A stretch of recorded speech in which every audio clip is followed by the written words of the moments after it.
వేదిక పైన ఉన్నటువంటి పెద్దలందరికీ నా నమస్కారం. అందరికంటే వయసులో చిన్నవాడిని వేదిక మీద నుండి నేను ఒక్కనే. పెద్ద మాట అన్నారు రమణమూర్తి గారు.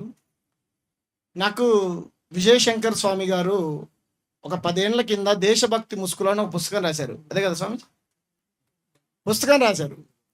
ఆ పుస్తకం నేను మొత్తం చదివిన తర్వాత ఇటువంటి భావజాలం ఉన్నటువంటి వ్యక్తులు ఎవరు ఉంటారని నేను అంటే ఒక ఒక ఒక అంచనాకు వచ్చిన తర్వాత కంప్లీట్గా నాకేమనిపించిందంటే వీళ్ళందరూ ఒక తెర వెనకాల దాచుకొని ఉంటారు. వీళ్ళకు ధర్మభక్తి, దేశభక్తి, దైవభక్తి ఏ భక్తి ఉండదండి. వీళ్ళకు దేవుణ్ణి వాళ్ళ రాజకీయ పార్టీల స్వార్థం కోసం వాడుకోవడం మాత్రమే. వీళ్ళకి ఏ భక్తి ఉండదు. ఎందుకంటే నేను నా కళ్ళతో చూసా విజయశంకర్ స్వామి గారు.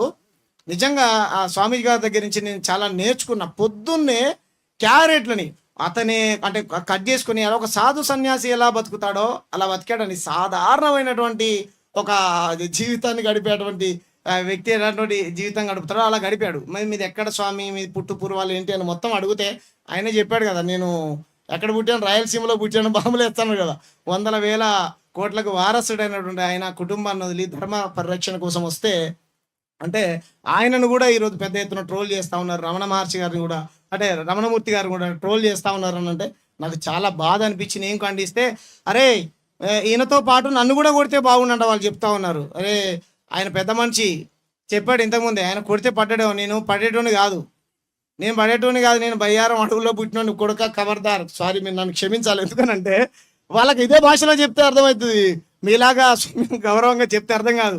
మేము రాజకీయ పార్టీలో ఉన్నోళ్ళం, మేము డెమోక్రసీని గౌరవించేటోళ్ళం. నువ్వు చర్చికి పో, మసీదుకి పో, మందిరానికి పో, ఏ దేవునైనా మొక్కో కదనంటలే. ఎందుకంటే ఆదిశంకరాచార్యులు నేనైతే చూడలేదు, ఆయన ఏం చెప్పారో నేను వినలేదు.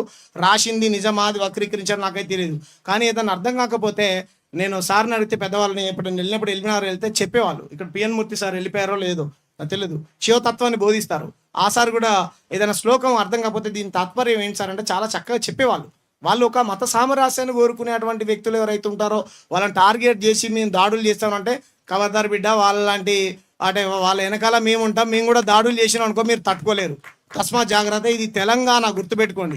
అక్కడ మీరు చిలుకూరి బాలాజీ టెంపుల్ రంగరాజన్ గారి పైన దాడి చేశారు, మిమ్మల్ని ఎవరు ఏమనలేదు. ఎందుకంటే ఇక్కడ ఉన్నటువంటి రాష్ట్ర ముఖ్యమంత్రి రమణమూర్తి గారికి అయితే ఏ పార్టీలకు సంబంధం లేదు కదా. ఆయన మీద దాడి జరిగినట్టు ఎమ్మటే ఫోన్ చేసావే, ఫోన్ చేసి ఏమంటారు పరామర్శించి మీ పూజలు మీరు చేసుకోండి అని నువ్వు ఏమంటారు రాజకీయ లబ్ధి పొందావు. మరి ఎందుకు రమణమూర్తి గారికి ఫోన్ చేయలేదు మీరు? రేవంత్ రెడ్డి గారు చెప్పండి.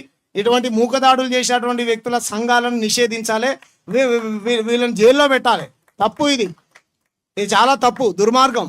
కాబట్టి ఆ డిబేట్లో మధు నన్ను కూడా పిలిచాడు. మా అక్క కొడుకు బర్త్డే ఉంటే నేను వెళ్ళలేదు, సాయంత్రం 5 గంటలకు రమ్మన్నాడు. ఇటువంటి వ్యక్తులను కూడా జ్ఞానము లేనటువంటి వ్యక్తులను డిబేట్లలో పిలవకండి. తెలంగాణ జర్నలిస్టులారా, ఎవరైతే తండ్రి సమానమైన పెద్దవాళ్ళు, ఆయన వయసుకు తగ్గట్టు మీరు కూడా అవతల చర్చ చేయాలనుకుంటే చేయండి. అంతగాని చిన్న బచ్చగాలను వాళ్ళని వీళ్ళని తీసుకొచ్చి ఆయనను అవమానించినట్టే కదా, అటువంటి పని చేయకండి. తస్మాత్ జాగ్రత్త. అని పేరు ఏదో కౌశిక్ ఏదో అన్నారు కదా, ఆరెడ్డి కాదు వాడు, ఆ బాంబులతో దాడి చేశాడు చూసిన కసబు, వాడి పేరు కసబు. ఆ కసబు ఈ కసబు వీళ్ళిద్దరు అన్నదమ్ములు, వీళ్ళిద్దరిని జైల్లో పెట్టాలి. Thank you. జై భీమ్, జై భారత్.